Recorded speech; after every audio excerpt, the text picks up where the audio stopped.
Bienvenue dans ce journal. Nous sommes le lundi 20 juin 2016. Tout de suite, les titres. Les métiers du sport, ils recrutent. L'Île-de-France manque notamment d'éducateurs sportifs. Un salon des métiers du sport s'est tenu à Franconville.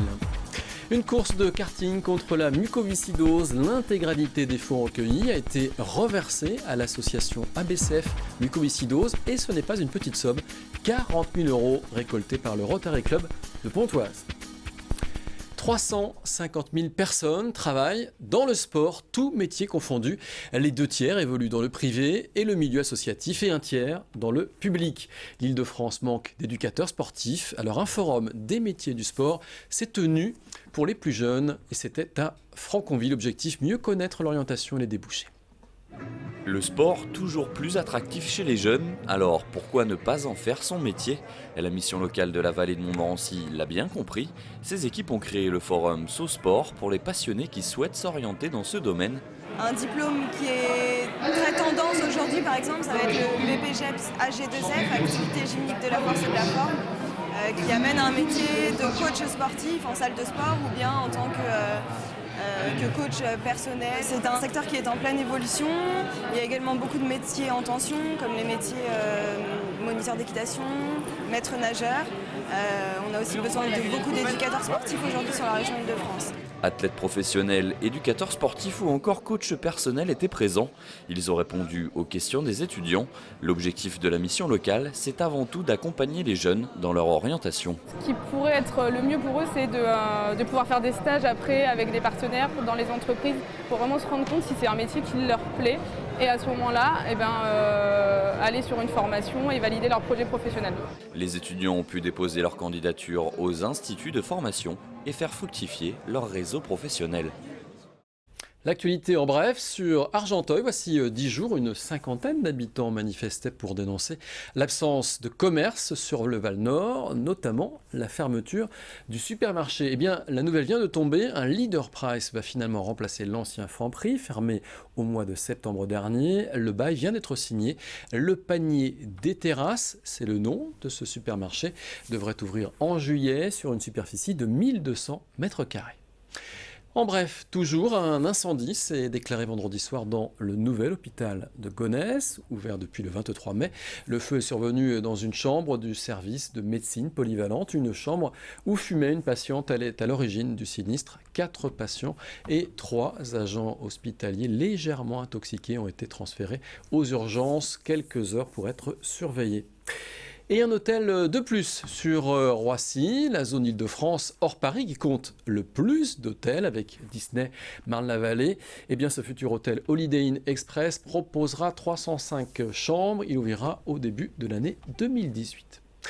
Une course de karting maintenant, une course pas comme les autres, une course contre la mucoviscidose. L'intégralité des fonds recueillis a été reversée à l'association ABCF Mucoviscidose et pas une petite somme, vous allez voir.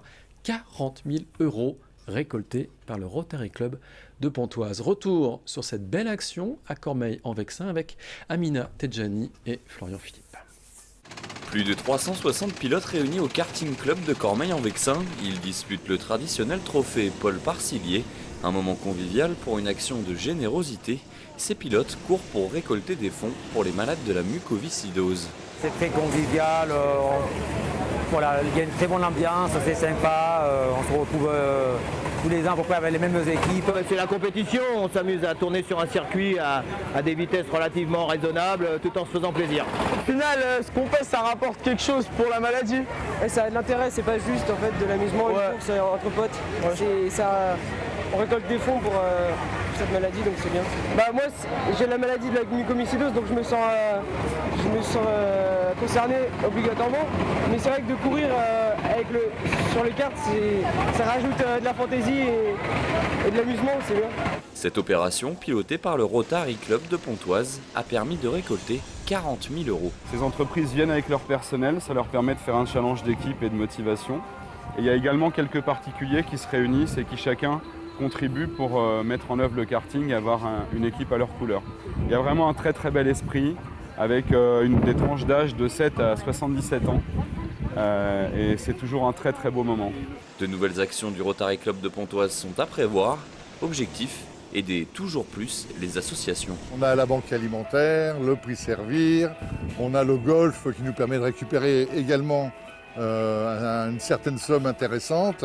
Tous ces fonds sont reversés intégralement à ces associations, soit locales ou pour la mucoviscidose.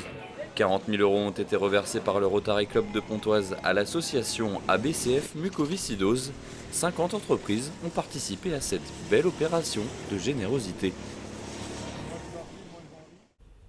Voilà, ce journal se termine. Je vous en rappelle le principal titre. Les métiers du sport, ils recrutent. L'Île-de-France manque notamment d'éducateurs sportifs. Un salon des métiers du sport s'est tenu à Franconville. Merci d'avoir suivi ce JT. Tout de suite, la partie magazine.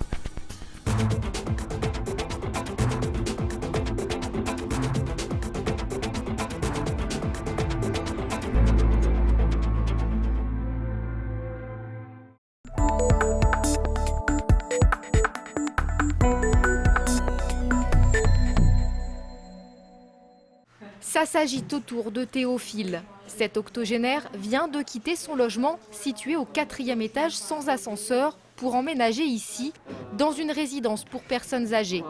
Un 30 mètres carrés fraîchement rénové. Et pour ce grand jour, Théophile est bien entouré. Il a fait appel à Gwendoline.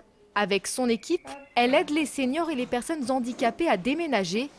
À peine les affaires de Théophile déchargées par les déménageurs que Gwendoline et ses 2 acolytes sont déjà à l'œuvre pour les réinstaller. Donc là, on va essayer de mettre sur chacun des meubles les petites fiches avec ce qui était avant pour reproduire exactement la même chose. Le but, c'est que monsieur se ressente comme chez lui très rapidement. Donc là, on recrée son univers en fait. Voilà. C'est important ça ?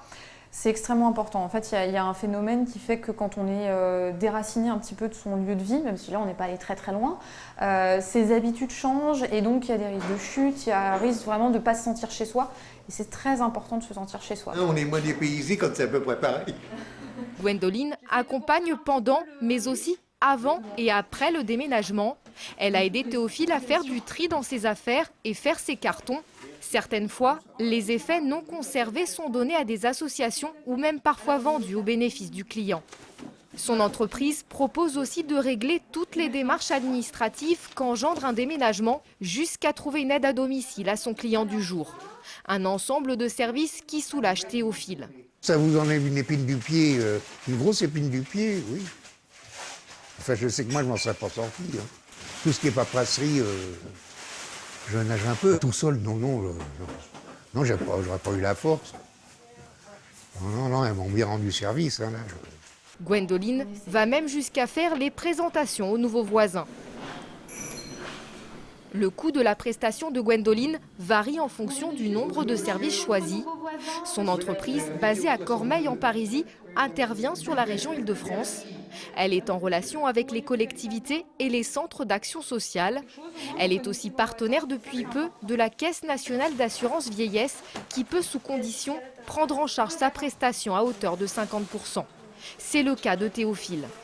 Gwendoline se lance dans l'aventure il y a 4 ans.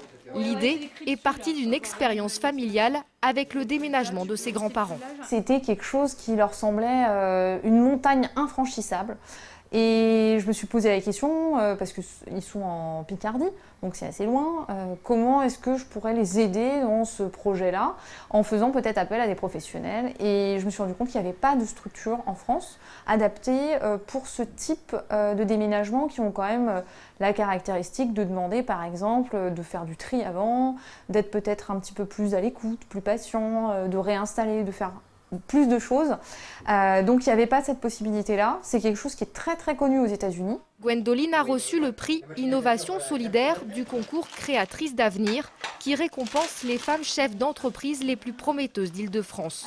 Et son entreprise prospère. Gwendoline a même créé une seconde antenne dans l'Allier en Auvergne. Merci pour tout. Merci à vous.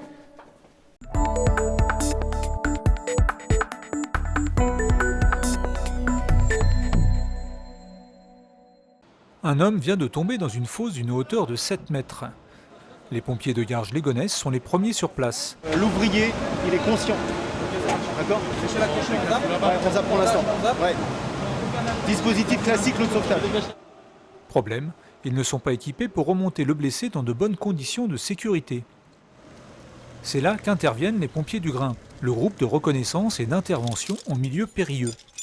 On est en présence d'une personne ayant chuté dans une excavation, environ 10 mètres, en urgence absolue, polytraumatisée, en cours d'abordage et de médicalisation. L'objectif, c'est de remonter cette personne qui est en bas d'un bassin de décontation vide, c'est de le remonter en position horizontale et allongée. Grande hauteur ou cavité souterraine, cette unité spécialisée est appelée quand les moyens classiques ne peuvent plus intervenir. Les premiers à intervenir, ce sont les pompiers classiques, pour porter les premiers secours à la victime. Et ensuite, comme en l'occurrence c'est une victime polytraumatisée, il va falloir descendre, il va falloir remonter avec toutes les précautions possibles, il faut que ce soit le Grimpe qui le fasse. Le blessé attaché dans cette barquette n'est pas une vraie victime. Nous sommes dans le cadre d'un exercice en conditions réelles entre les pompiers de Garges-les-Gonesse et le Grimpe 95. But de la manœuvre, apprendre à travailler ensemble et éviter les éventuelles rivalités entre services classiques et spécialisés. D'où l'intérêt de l'organisation de ce type de manœuvre, où les gens apprennent à se connaître, à travailler ensemble, et justement à arriver à faire fi de cette petite compétition qui peut naître entre nous on est les spécialistes, vous faites l'abordage, les réactions immédiates, et nous on prend le relais derrière. On a vu que en fait, ils arrivaient à travailler de concert dans l'intérêt de la victime. On vérifie l'ensemble du dispositif. Pour le Grimpe, ces exercices sont importants. Dans le Val d'Oise, ces pompiers d'élite n'effectuent qu'une quarantaine d'interventions par an. Il est donc important pour eux de s'entraîner toute l'année. Pour intégrer cette unité spécialisée, ses membres ont été sélectionnés après de nombreux stages et des tests d'aptitude au travail à grande hauteur et dans des souterrains. Pour devenir Grimpe, un sapeur-pompier doit passer un premier temps d'une semaine de stage pour apprendre à évoluer sur corde. Ensuite, pendant 6 mois, voire 1 an, il va participer à divers entraînements pour progresser tout doucement. Arrivé, quand on considère qu'il est prêt, on lui fait faire 2 semaines de stage. À la fin de ces 2 semaines, s'il a validé le stage, il est sauveteur. Une fois qu'il est sauveteur, ce n'est pas terminé. Tout au long de sa carrière, il va falloir que tous les ans, il fasse au moins 80 heures réparties sur l'année pour ne pas perdre l'habitude qu'il a d'entraînement. Deuxième destination du jour pour le Grimpe, ce château d'eau. Plus de 40 mètres de haut et un bel escalier étroit à grimper sans ascenseur. But de l'exercice pour ces pompiers de l'extrême, redescendre une victime par le sommet. Là encore, ils sont les seuls à pouvoir intervenir. Même en exercice, la concentration et la précision sont indispensables. La moindre erreur peut être fatale. À cette hauteur, même pour ces habitués du vide, les émotions sont au rendez-vous. Il y a une part d'adrénaline qui fait partie du plaisir, hein, bien sûr. Bien sûr. Surtout sur des hauteurs comme celle-ci, là, je vous annonçais qu'il y avait à peu près 45 mètres de hauteur. Sur le Val d'Oise, c'est très rare qu'on aille à des hauteurs aussi hautes.